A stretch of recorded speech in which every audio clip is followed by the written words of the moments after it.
We're looking at the alternate form of the limit definition of a derivative. So this is another way to look at the derivative using limits.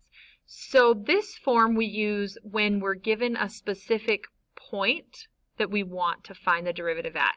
So this one won't give us a function that we can use for the derivative. It won't give us something that we can plug any x into to find the derivative at that point. It's going to give us the derivative at one point, at one x value, okay? So the background of this one, I'm going to show you the background of it, but truly if you just have to memorize this, then just memorize the thing in yellow, okay? But the background of this is that if I have a function, that I have a tangent line, so that's this line right here, this purple dotted line is the tangent line to a function. And I want to find the derivative, which is basically the slope of this tangent line at this given point. Then what I can do is I can find a secant line, like this line that goes through at 2 points, see here and here. And then as I get the slope of that line, or as I get, these 2 points, as I move these 2 points closer and closer together, as I get them closer and closer together, you can see that this line gets closer and closer to this line. So as I move x and c, these 2 points, closer and closer together, the slope of that tangent line is going to get closer and closer to, or the slope of this secant line is going to get closer and closer to the slope of the tangent line. So that's the idea behind the alternate form of the derivative. Basically, it says the derivative at c, so again at some value, this is not going to be a function, it's the derivative at c, is going to be the limit as x gets close to c, so as these 2 points get close to each other, of the slope of the secant line. Well, what is the slope of the secant line? Well, it's change in y over change in x, right? And the change in y is f of x minus f of c, right? This is y2 minus y1 over x2 minus x1.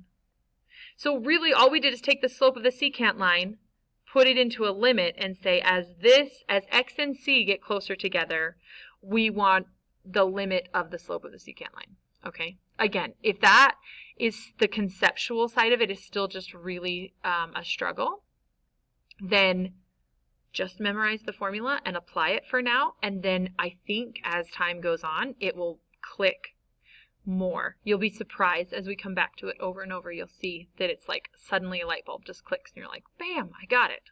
Okay, but I had a friend tell me once, in calculus, sometimes you just have to memorize stuff and apply it, and you will figure out the why behind it after a bunch of times applying it. So, and that happened to me. There were things that I just was like, I don't know why, and it would really frustrate me, and then I would just memorize it and do it, and all of a sudden one day it would just like click, and I'd be like, oh, that's why. Okay, anyway, rant over. Let's use the alternate form of the derivative to find the derivative at 3 of this function x cubed. Oh, weird, that's the one we were just looking at. Cool. Okay, so we're going to find the limit at 3. So the derivative, not the limit, sorry, the derivative of 3 equals the limit as x approaches 3 of f of x, which is x cubed, minus f of c, right? So what is f of c? F of c is going to be f of 3, which is 3 cubed, which is 8, okay, over x minus 3. So then we have this difference of cubes, and we have to factor it, because if I put in 3 right now, I'm going to get 0 over 0, which tells me there's a hole there, so I need to simplify this. So the difference of cubes says same, opposite, always positive. So I'm going to have, let's move that there.